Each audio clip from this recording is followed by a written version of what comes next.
हम भी वहां आकर ठहरे जहां पहले भी कई और आए, पर ये अंत नहीं, सफर एक कदम अभी बाकी है। सफर, हम सब एक सफर पर ही तो हैं, कुछ निश्चित और कुछ अनिश्चित। इस सफर में आज हम फिर से पड़ाव पर हैं। यहाँ स्थिरता है, जल तरंग तो नहीं कह सकता, लेकिन लहर है, और वो भी शानदार। एक तालाब है और किनारा भी ठीक। नाम है गोवर्धन दास सरोवर।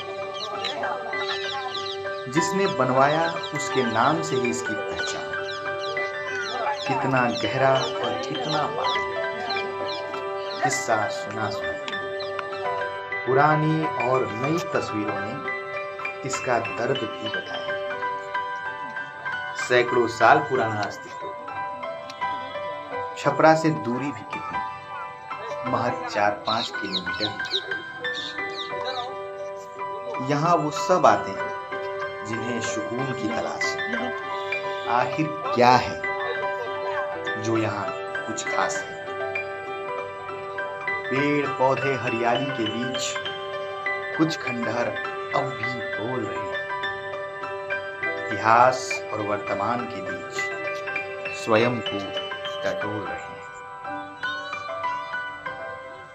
यहाँ की मछलियों का ईमान अब भी जिंदा है।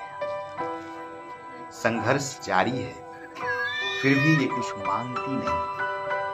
इन्हें पता है जो आ रहे हैं वो पहले से शर्मिंदा है। जो आते हैं वो चिप्स के साथ बिस्किट भी लाते हैं, कुछ उम्मीद लेकर और कुछ छोड़कर चले जाते हैं। कभी इस तालाब ने वो हर जरूरत पूरी की होगी, फिर भी इसके कराहने की आवाज की। एक कदम, बस एक कदम ही तो बढ़ाना है। सफर में बस इतना ही नहीं, अभी और भी बाकी है।